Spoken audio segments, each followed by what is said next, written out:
Hello friends, இந்த வீடியோவில் நம்ம என்ன பார்க்க போகிறோம்னா சிஎன்சி மிஷினில் சிஎன்சி ப்ரோக்ராமில் இந்த பர்டிகுலராக இந்த சில லைனை மட்டும் நம்ம காப்பி பண்ணி இன்னொரு இடத்துல எப்படி பேஸ்ட் பண்ணலான்னு சொல்லி தான் இந்த வீடியோவில் நம்ம பார்க்க போகிறோம்.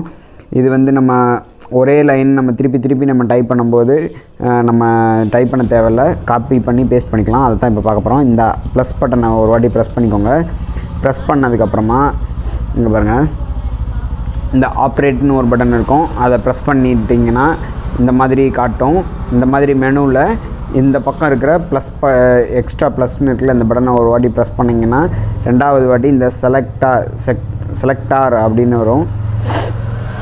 செலக்டார் அப்படி வரும். இதை வந்து நீங்கள் கொடுத்தீங்க அப்படின்னா செலக்ட் அப்படின்னு 2 இருக்கும். இப்போ நீங்கள் இதில் கொடுத்துட்டீங்க அப்படின்னா இது வந்து காப்பி அப்படின்னு வரும். அப்புறம் கட்டுன்னு இருக்குது, பேஸ்ட் இருக்குது, இது எல்லாமே இருக்குது. இப்போ செலக்டாக கொடுத்துட்டு நீங்கள் இந்த டவுன் ஆரோவை நீங்கள் ப்ரெஸ் பண்ண என்ன ஆகும்னா இது வந்து அந்த லைன் ஃபுல்லாக செலக்ட் ஆகும். நீங்கள் எந்த லைனை நீங்கள் காப்பி பண்ணணும்னு நினைக்கிறீங்களோ அந்த லைனுக்கிட்ட வச்சுட்டு செலக்டாக கொடுத்துட்டு ஆரோவை ப்ரெஸ் பண்ணி எது வரைக்கும் உங்களுக்கு காப்பி பண்ணணுமோ அது வரைக்கும் நீங்கள் வந்து செலக்ட் பண்ணிக்கோங்க. இந்த மாதிரி மஞ்சள் கலராக வந்துடும். அதுக்கப்புறம் இந்த காப்பி பட்டனை ஒரு வாட்டி ப்ரெஸ் பண்ணுங்கள். ப்ரெஸ் பண்ணிங்கன்னா அது வந்து காப்பி ஆகிடும். அதுக்கப்புறம் கர்சரை மூவ் பண்ணிவிட்டு சரி ஓகே, இப்போ ரீசெட் பண்ணிக்கோங்க. ரீசெட் பண்ணிவிட்டு இப்போ நீங்கள் வந்து எந்த ப்ரோக்ராமில் எந்த இடத்துல நீங்கள் வந்து அதை பேஸ்ட் பண்ண போகிறீங்களோ அந்த இடத்துக்கு வந்துக்கோங்க. இப்போது எக்ஸாம்பிளுக்கு இப்போ நான் ப்ரோக்ராமில் போய்ட்டு இப்போ வேறு ஒரு ப்ரோக்ராமில் போய் நான் காப்பி பண்ண போகிறேன்.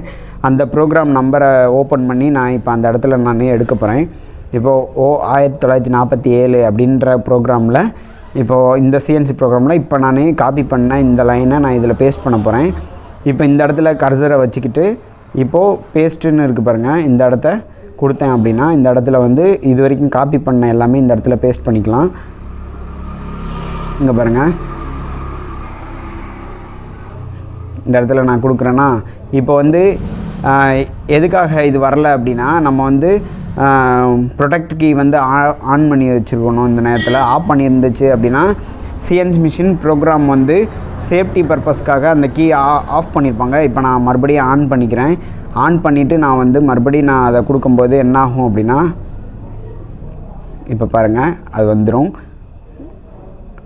இந்த இடத்த நான் இப்போ செலக்ட் பண்ணியிருக்கேன். G97 இது வரைக்கும் செலக்ட் பண்ணி இப்போது F0.08 வரைக்கும் நான் வந்து காப்பி பண்ணுறேன். காப்பி பண்ணிவிட்டு இந்த கர்சரை அப்படியே மூவ் பண்ணி இப்போது இதோட லாஸ்ட்டில் நான் கொண்டு போய் வைக்க போகிறேன். இப்போ N55 இருக்கா, இது பேக்கில் நான் இந்த இடத்துல பேஸ்ட் பண்ண போகிறேன். இப்போது பேஸ்ட்டுன்னு இருக்கிற இந்த பட்டனை நான் ப்ரெஸ் பண்ணேன்னா இந்த இடத்துல வந்து இப்போ நம்ம இதுக்கு முன்னாடி காப்பி பண்ண விஷயம் வந்து இதில் பேஸ்ட் ஆகிடும். இப்போ பாருங்கள், பேஸ்ட் கொடுத்துருக்கேன்.